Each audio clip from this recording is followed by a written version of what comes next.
It was supposed to be a quick ride. One of those throwaway errands you don't even think about. The kind of thing you do half asleep, headphones in, trusting an app and a rating system to keep you safe. Grocery store to home, 5 miles, 15 minutes, tops. I'd done it 100 times. So when the app said the driver was 2 minutes away, a beige Corolla, driver named Eli, I didn't even look at the details beyond checking the license plate when he pulled up. It matched. I got in. He was middle-aged, big building, wore an old denim jacket even though it was 80 degrees, smelled faintly of cigarette smoke. "Afternoon," he said. I mumbled a hello back. Clipped my seatbelt. The back seat was cluttered with fast food wrappers and water bottles. Nothing scary, just messy. The car smelled stale, but not terrible. As we pulled away from the curb, I noticed something else. The trunk. It was tied shut. Thick rope, wrapped twice around the latch, not tight and high, like someone had yanked it closed with real force. It wasn't subtle. It wasn't the kind of thing you miss. I kept glancing at it in the rear view, trying to rationalize it. Broken latch. Maybe something fragile back there. Maybe he didn't want it flying open, but still, rope. Not a bungee cord, not duct tape. Rope. I pulled out my phone, trying to look casual, and opened the location app. He was taking the normal route, for now. Maybe it was nothing. Maybe I was just getting paranoid. I put one earbud in and stared out the window, pretending not to notice anything. We stopped at a red light. That's when I heard it. Bang. From the trunk. A low, heavy thud.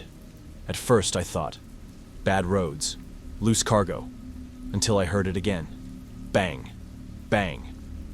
And this time, muffled screaming, short, choked off, but unmistakable. I yanked my earbud out, whipped my head around. The driver must have seen me move because he chuckled lightly. "Trunk's broken," he said. "Latch won't stay closed." He tapped the steering wheel with 2 fingers. "Got a bag of tools back there. It's bouncing around." Bag of tools. Tools don't scream.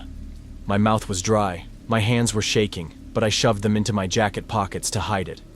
The light turned green. We rolled forward. I slid my phone open and tapped the rideshare app. Canceled the ride in progress. No refund. No new driver. But maybe it would ping someone. Maybe it would alert a dispatcher. I texted a friend. "Call me. Emergency." Hit send. No response yet. We were supposed to take a right onto my street. He didn't. He kept going straight. "Hey," I said, trying to keep my voice normal. "You missed the turn."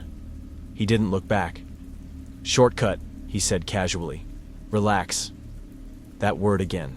Relax. The same word people use when they don't want you to notice you're in danger.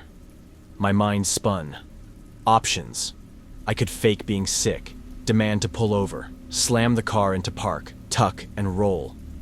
But the doors were locked. Child lock, probably. The window buttons were dead. The car kept moving. We slowed for another light. Ahead was a gas station, a big one. Bright lights, cars everywhere. If I screamed now, someone might hear. I reached for the door handle, even knowing it wouldn't work, and yanked. Still locked. The driver saw me in the mirror. Something in his face hardened. Lost the fake casualness. He flicked the turn signal, not toward the station, toward a service road. Darker, quieter, fewer people. I had seconds. I leaned forward between the seats, as if to talk to him, and in one motion, grabbed the shift lever, yanked it into neutral. The car jerked, slowed. He cursed, reached for it. I grabbed the door lock switch on the driver's side, slammed it up. All doors unlocked with a clunk. He lunged for me. I threw my shoulder against the door, popped it open, and stumbled out into the intersection. Cars honked. Tires screeched. I sprinted toward the gas station, weaving between cars. Behind me I heard the engine grind. Him trying to get the car moving again. Then, screaming. But not from him. From the trunk. Someone else was screaming, banging, kicking. People at the station saw me waving, shouting, and a couple of guys came running. The car peeled off. Gone before anyone could get a plate. The police took my statement, searched the area, checked cameras, took my phone. I never heard if they found the car, or the driver, or whoever, or whatever was tied up inside that trunk. Now, I can't even walk into a parking lot without checking trunks. I watch every car that idles too long. I memorize license plates. Because it's not just about bad luck. It's not about being in the wrong place at the wrong time. It's about how easy it is to get in a car without thinking, and how fast normal turns into a nightmare. Just one rope, just one lie, just one ride you don't come home from.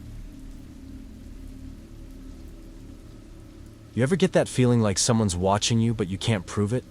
Like your skin just knows before your brain does? That's how it started. It was just a normal Tuesday. I'd stayed late at work, some last-minute edits on a client's video, and by the time I packed up it was already dark. I ordered an Uber, one of those late-night rides where the driver's either way too chatty or dead silent. This guy was the silent type. His name was Daryl K. according to the app. 4.8 rating, which is decent enough. The car was clean, smelled like pine air freshener, nothing weird. But the second I got in, I felt it. This heavy, quiet tension, like the air was holding its breath. He didn't say a word, just nodded when I confirmed my name. No, how's your night? No awkward small talk. Just silence.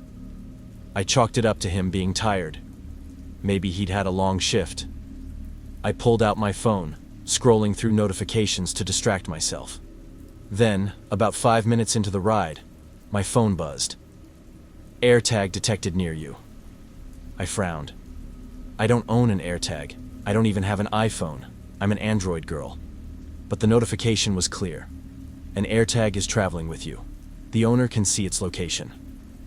My stomach dropped. I glanced at Daryl. He was staring straight ahead, both hands on the wheel, like he hadn't noticed. I quickly opened the notification, but it didn't give me any info. Just that an AirTag was nearby and had been moving with me for a while. I tried to stay calm. Maybe it was a glitch. Maybe someone in another car had one, and my phone was picking it up. But when I checked the map, the alert showed the AirTag was right on top of me.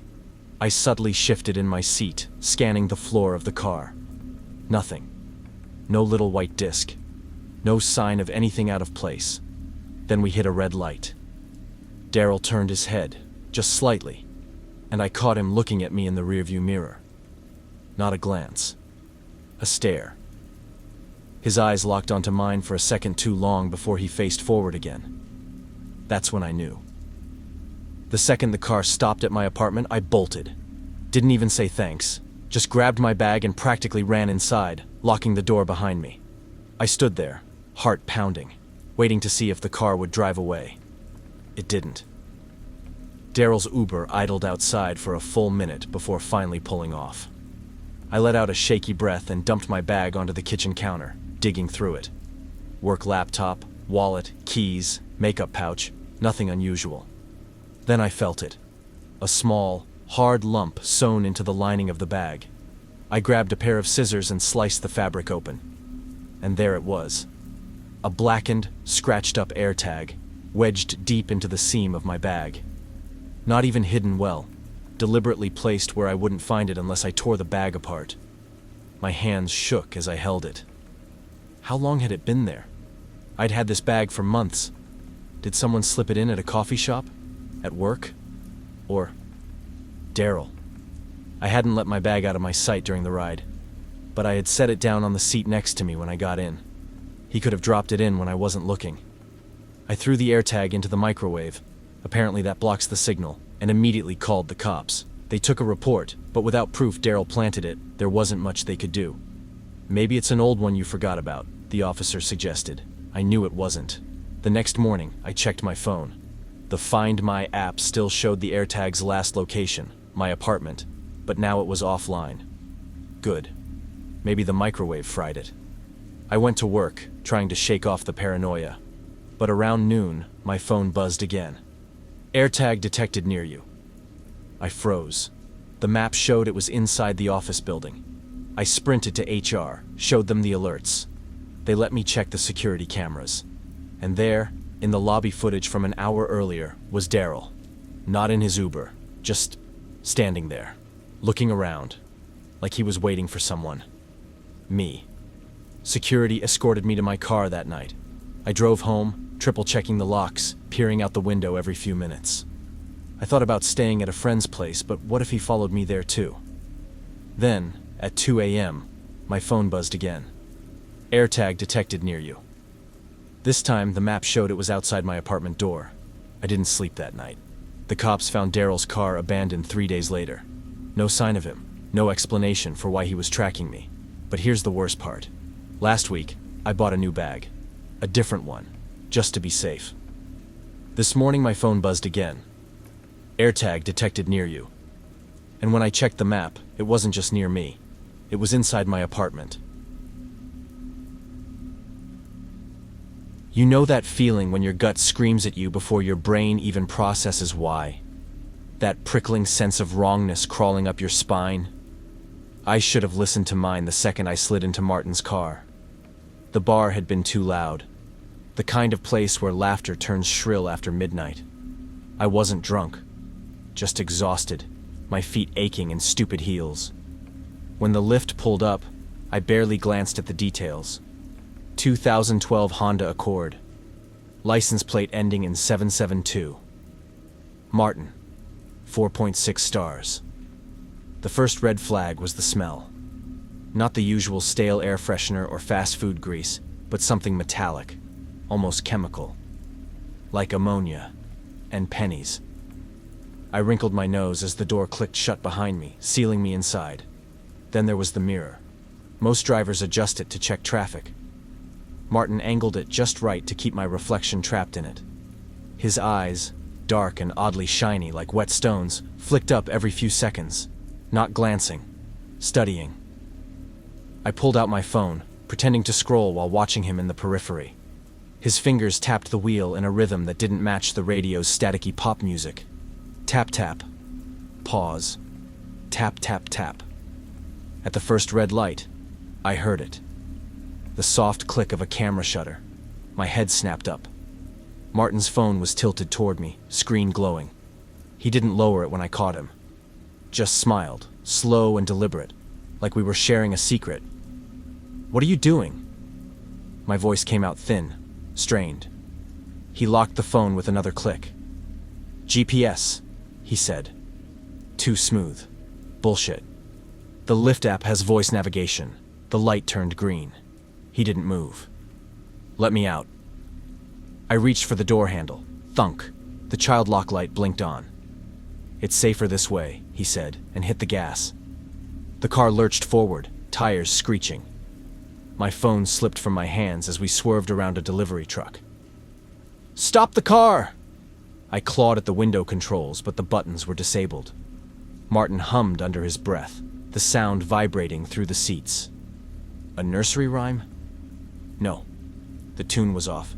The notes stretched wrong. Click. Another photo. I lunged for the divider, shaking the plexiglass. "I'll scream." He didn't even look back. "They never hear you," he murmured. "Not over the engine." That's when I noticed the photos taped to the dashboard. Polaroids. Dozens of them, edges curled with age. All women, all in the back seat of this car. Some wide-eyed with fear, others slumped, unconscious. All posed, like dolls arranged for display. My breath hitched. "What is this?" Martin tilted his head, considering me in the mirror. "You're prettier when you're scared." The next 10 minutes were a blur of turns down streets I didn't recognize, the city's glow fading behind us. I smashed my elbow into the window, but the glass held. My phone was just out of reach, glowing with missed calls from the Lyft safety line. Then, click, another photo. This time, the flash illuminated something on his phone's lock screen. An app with a pulsing red dot. A counter in the corner read 23/50ths. A collection. A goal. "Almost there," Martin whispered, taking a hard left onto an unmarked road. Trees swallowed the streetlights, plunging us into near darkness. That's when I saw it. The glint of wire cutters on the passenger seat. The roll of duct tape. And the Polaroid camera, its lens aimed at me like a gun. I don't remember how I got out. There was a pothole. A scream. Mine. The car swerved, and for one miraculous second, the locks disengaged. I tumbled onto asphalt, knees shredding as I rolled. Martin didn't chase me. Just idled there, engine purring, as I scrambled backward.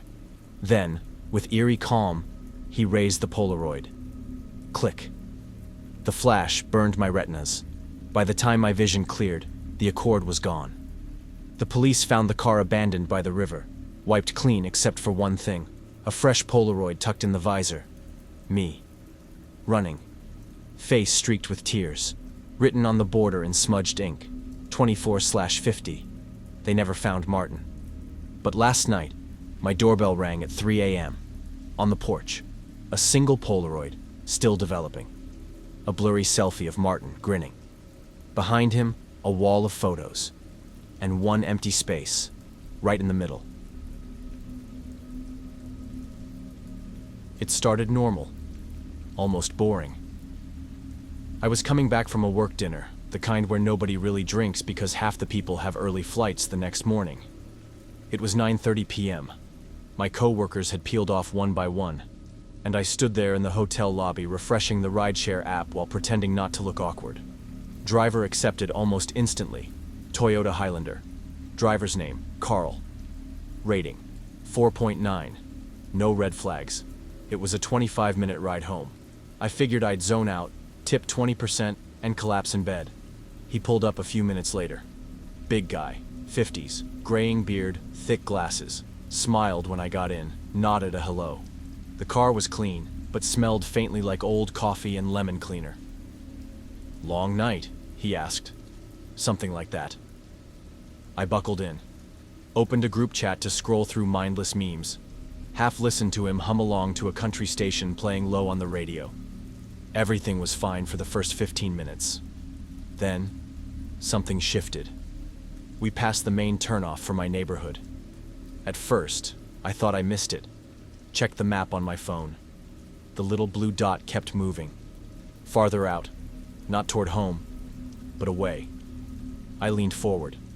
"Hey, I think you missed the turn." He didn't answer. Maybe he didn't hear me. Maybe he was letting the GPS reroute. I waited. 5 seconds, 10, 15, still no turn. The road got narrower. Streetlights faded out. The buildings thinned, giving way to long stretches of dark trees and empty fields. "Hey," I said again, sharper. "You missed the turn. You need to go back." This time he looked at me in the rearview mirror, smiled, but it didn't touch his eyes. "Relax," he said. "Shortcut." That word. Shortcut. It snapped something inside me awake. I tried the door handle. Locked. Tried the window button. Dead. I pulled out my phone, but the service bars were already flickering. Dead zone. Wide open nothing. The car slowed. Not to turn. Just slowed. The engine rumbled low, tires crunching onto gravel. We pulled off the road. No signs, no fences, no driveway. Just straight onto a patch of packed dirt that stretched into a massive empty field. No lights, no houses, no sound except the engine idling. He put the car in park. I froze. The field was endless. No hills, no barns, no trees to hide behind. Just black sky swallowing everything. He killed the headlights. The world outside the windshield disappeared. And for a moment, the only thing I could see was his silhouette, outlined by the glow of the dashboard as he sat there motionless, staring straight ahead, breathing slow. I gripped the seatbelt buckle, heart hammering so hard I thought he might hear it. He spoke without turning around. "You're gonna sit there real quiet. No emotion, no threat, just a fact."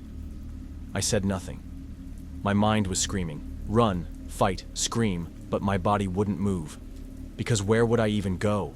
Into the field? Into nowhere? I was trapped either way. Seconds stretched, maybe minutes. Then he opened his door, got out, left the engine running. I heard his boots crunch across the gravel. He wasn't in a rush, wasn't nervous. Just walked slowly around the back of the car, out of my view. I yanked at the door handle again, still locked. I leaned across the seat, Slammed the front passenger lock. Still dead. Child locks. All controlled from his side. I looked up. He wasn't by the trunk. He wasn't by the side. He was gone. I slid into the front seat, fingers shaking so bad I could barely grip the steering wheel. Tried the starter button. Dead without the fob. Of course. I checked the dash. Fuel full. Engine on. But no movement without the key. I looked around desperately, then spotted it. The lock switch, near the driver's window. I hit it. Click. All the doors unlocked. I threw the driver's door open and ran. Not into the field. Back toward the road. Gravel tore into my shoes. Breath ripped out of me in gasps. I didn't look back. Didn't look for him. Just ran. The road wasn't close. It felt like it was slipping farther away the harder I pushed. But finally, the blacktop came into view. A single streetlight buzzing 50 yards ahead. I hit the pavement. Spun. Nothing behind me yet. I ran toward the light. A battered gas station sat there, closed, dead inside. But there was a payphone outside the door. An actual, ancient payphone. I grabbed the receiver. No dial tone. Dead. Headlights flashed behind me. I turned. Not his car. A pickup. Old, loud engine. I threw myself into the middle of the road, waving my arms. The truck screeched to a stop. Window rolled down. Older man. Suspicious. Scowling. "What the hell are you doing?" "Call the police," I gasped. "Please, someone's trying to hurt me." He must have seen the panic, or the blood where I'd scraped my palms and knees, because he didn't ask another question. He leaned over, popped the door, and yanked me inside. I never saw the man in the Highlander again. By the time the cops got there, the field was empty. No car, no footprints, nothing, just dirt and sky. The rideshare app deactivated the trip after I canceled mid-route. No official record beyond uncompleted trip. No ID photo that matched anyone. No registered driver named Carl in my city. Probably a stolen account. Maybe a burner phone. Maybe someone who knew exactly how to make someone vanish without leaving a mess. Now? I don't take shortcuts. Not in the car. Not in life. Because when someone says, relax, when someone says, shortcut, what they mean is, you're not going where you think you are. And if you're lucky, you realize it before the world outside the window turns black. It wasn't even a late night. That's the part that still messes with me. It wasn't 2 a.m. It wasn't some sketchy alley after a party. It was 7:15 p.m. I was coming home from work, carrying leftover takeout and a bag full of spreadsheets I wasn't even going to look at. The sky was still light. I'd ordered the Uber from my office parking lot because my car was in the shop. Something with the brakes, something expensive. The app said the driver was close. White Nissan Sentra. Driver named Caleb. Rating, 4.96. Normal. Safe. 15 minutes, maybe 20, and I'd be home. When he pulled up, he leaned over and waved. Big grin, beige baseball cap, oversized hoodie. Nothing about him tripped any alarms. "Hop in," he said. I did. The second I closed the door, he pulled away. Fast. A little too fast, but I chalked it up to rush hour traffic stress. Seatbelt clicked. Bag on my lap. Phone half dead at 18%. I watched the city blur by through the window for a minute before I realized the window button didn't work. I pressed it again. Nothing. I leaned slightly forward, trying to hide the motion, and pressed the button for the door lock. Dead too. No click, no sound, no response. I tried the window button a second time. Still dead. My stomach tightened. I glanced up at him. He hadn't noticed, or if he had, he didn't show it. He just hummed under his breath, fingers tapping the wheel like he was keeping time to a song I couldn't hear. I looked back down, hiding my panic. Maybe the windows were just broken. Maybe the child locks were on. Maybe it was nothing. But my hands were sweating, and that wasn't nothing. The first real jolt of fear came when he missed a turn. It wasn't a wrong turn. It was my street. I sat up straighter. "Hey, sorry. That was my street back there," I said, trying to sound casual. He didn't look at me. "Roadwork," he said. blocked off. There wasn't any roadwork. I knew that. I'd come down that street myself that morning. I checked the route on the app. Still en route, still green. The GPS arrow floated, unbothered, following wherever he went like it was all fine. I tried the door handle one more time, pulled it hard. Nothing. It wasn't just locked, it was disabled. All the controls, windows, doors, everything, were controlled from his side. I was sealed in. He turned down a smaller street, then another. Not dirt roads, not abandoned, just quieter, less traffic, fewer lights. I gripped my phone, pulled up the emergency services screen, hovered over it, waiting. Waiting for what? At the next red light, I made my move. I leaned forward, forced a laugh. "Hey, you mind if I get some air? It's getting stuffy back here." He smiled at me through the rear view, a wide, calm smile. "Can't open those," he said. "They jammed up." "Oh. Yeah," he continued. "Happens sometimes. Don't worry, we're almost there." But we weren't. The neighborhoods got sketchier, houses further apart, more empty lots. I thumbed the emergency services button, ready to hit it, and the car sped up. Not fast enough to be obvious, but fast enough that if I jumped out, I could break something.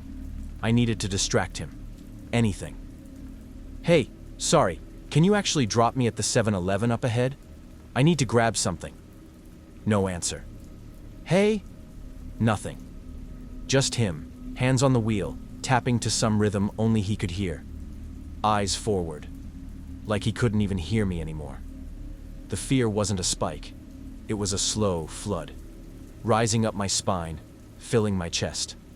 I pulled up the rideshare app again, trying not to make it obvious. Canceled the ride. Reported an emergency. No service bars. No signal. It was like being trapped in a sinking car underwater. The next thing I did, I don't even remember thinking about it. I slid my bag forward, wedged it against the back of the front passenger seat, braced one foot against the floor, and kicked. Hard. The first kick bounced. Seat was solid. I kicked again. Harder. The seat jolted. He noticed. "Hey!" he barked, glancing over his shoulder. "What the hell are you doing?" I kicked again. And again. And on the fourth kick, the seat shifted just enough to jam into the dashboard. The car swerved slightly. Slowed. He cursed. Reached for something under his seat. I didn't wait to find out what. I lunged forward, grabbed the door lock switch near his elbow and punched it up. Click. Unlocked. I yanked the door handle, pushed, felt it give. I threw myself out of the car, rolling onto the pavement, skin tearing open on my palms and knees. He didn't stop, didn't yell, didn't chase, just kept driving. The taillights faded into the dark. I limped to the nearest house, pounded on the door until someone answered, called the cops, filed the report, deleted the rideshare app the second I got home. They never found him. The account was fake. The car was stolen. The name, the rating, all of it. Fabricated. A ghost. Now I check every window button before I sit down. Every door handle. Every driver's face. I don't care if they think I'm rude. I don't care if it looks paranoid. Because the second you hear that calm little voice say relax, it's already too late. The Uber app said 4.8 stars. That should have been safe enough. I slumped into the back seat of the 2014 Toyota Camry, my scrubs still stiff with dried sweat from my 16-hour ER shift. The driver, Eric, according to the app, gave me a curt nod through the rearview mirror but didn't speak. Fine by me. I just needed to get home. We'd been on the highway for about 15 minutes when the first cough came from the engine. Not a sputter, not a hiccup. A deep, wet, choking sound, like the car was trying to vomit something up.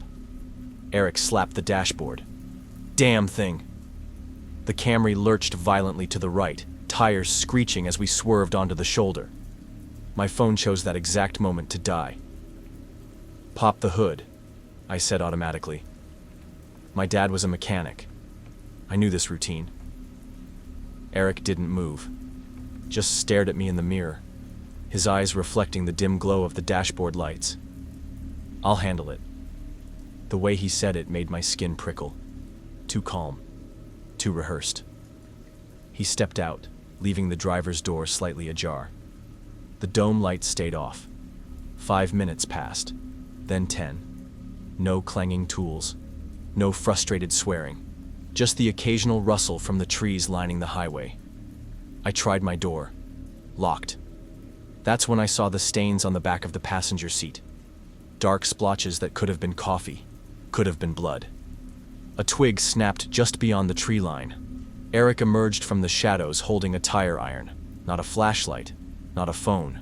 A tire iron glinting under the moonlight. "Fuel pump's shot," he said, tapping the metal against his palm. "Tow truck won't come out here at night." I forced my voice steady. "I'll call another ride." He smiled. "No service out here. You'll have to stay until morning." That's when I saw the trunk was already popped. Just a crack. Enough to see the edge of something fabric caught in the latch. A scarf? A shirt sleeve? I found the manual lock release. The sound of the door opening was like a gunshot in the silent night. I ran. The police report was 3 pages long. They found the Camry exactly where I'd left it, engine purring smoothly. The stains on the seat? Transmission fluid, according to the lab. But the trunk told a different story. 1 pink Converse sneaker, size 6, a Loyola University student ID, expired.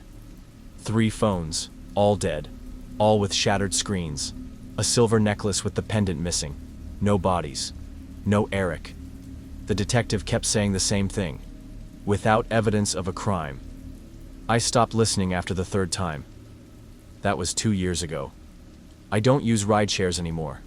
I don't trust law enforcement either, not after watching them shrug at a trunk full of someone else's life. The night terrors come weekly now. Always the same. The sound of the engine choking. The click of the child locks. The glint of that tire iron in moonlight.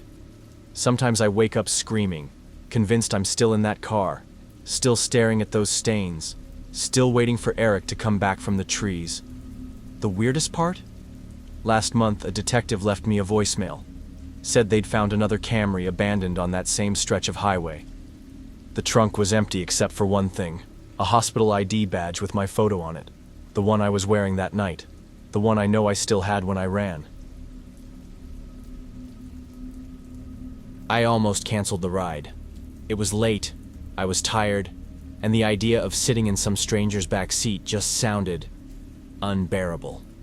But surge pricing was brutal, and I wasn't about to drop $60 to get home from downtown. Uber pool it was. I figured, cheap, fast, in and out.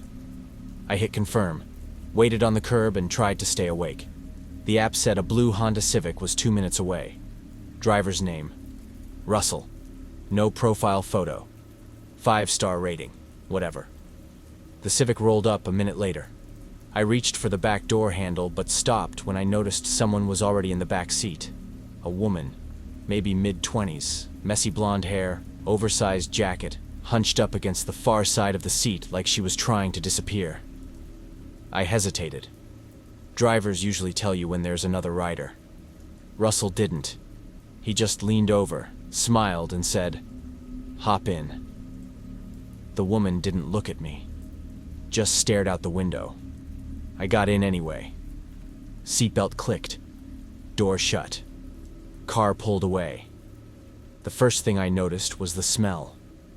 Like sweat and dust and something stale that reminded me of a thrift store. Not overwhelming, just off. The second thing I noticed was the music. Low, scratchy. A M radio station, some old news report looping about highway construction.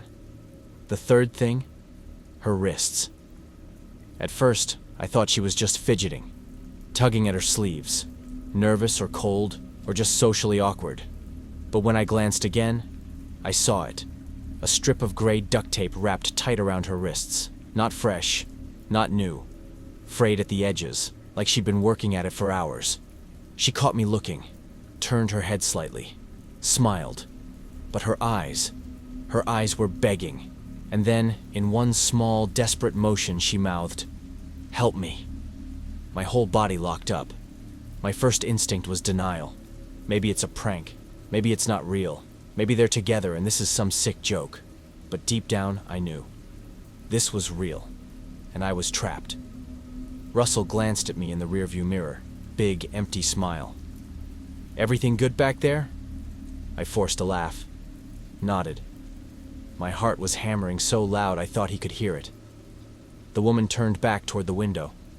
I slid my phone out of my pocket under my jacket, keeping it low. No service. Of course. Outskirts of the city. Too far from towers. The app map showed us moving, but not toward my destination. Away. I tried to think. Options. Fighting. Stupid. Jumping. Risky. Waiting. Dangerous. I needed to act, but not panic. If he suspected anything, I didn't know what he might do. To me, or to her. We slowed for a red light. Small intersection. No other cars. Dead ahead, I saw a 7-Eleven glowing in the dark like a lifeline. Maybe a quarter-mile away. Too far to run straight from the car without a head start. But if I could get him to pull over... I leaned forward between the seats, forcing a cough. "Hey man," I said, trying to keep my voice steady. "Mind pulling over at that 7-Eleven? I gotta grab some cash." Russell didn't answer right away. The light turned green. He started rolling forward. My stomach dropped. "Please," I said, injecting a fake laugh. "I'll buy you a coffee." That seemed to amuse him. He chuckled under his breath. "Yeah, why not?" He flipped on the turn signal. As we pulled into the lot, my palms started sweating. I made my voice light, casual. "You want anything?" "Nah," he said. "We're good." Good. Good meant the car would stay running. Good meant he wasn't following me inside. The car coasted to a stop near the front entrance. I popped my seatbelt, turned to the woman. "You coming?" I asked loudly, playing dumb. She hesitated, then nodded. I saw it, the brief flicker of hope. Russell tensed slightly. "She's fine," he said. "Yeah, but..." I faked a chuckle. "Bathroom break." She didn't wait for permission. She lunged across the seat. I yanked the door handle and shoved it open. We spilled out together. I grabbed her hand, felt the tacky stickiness of the tape, and pulled her toward the store. Behind us, Russell shouted, "Hey!" I didn't look back. We crashed through the doors, straight into the fluorescent light. The cashier stared at us, wide-eyed. I pointed at the woman's wrists. "Call the police, now!" He fumbled for the phone. I glanced back. Russell's car peeled out of the lot, tires screaming against the asphalt. Gone. The cops came fast, took statements, pulled security footage, took her to the hospital. She barely spoke, just kept saying, "Thank you, thank you," over and over, like she was afraid the words might run out. I didn't get her name, didn't want to know. It was enough to know she was safe. They never found Russell. The account was fake. The plates were fake. The phone was prepaid. Ghost ride, ghost driver, gone. Now? I don't use pool rides anymore. Don't get in cars without checking the locks. The child locks, the window buttons, the route, the driver's face. Because the danger isn't the miles you travel. It's the 2 seconds it takes to notice. The way someone smiles. The way someone says you're good. The way a strip of duct tape frays at the edges when no one's supposed to see it.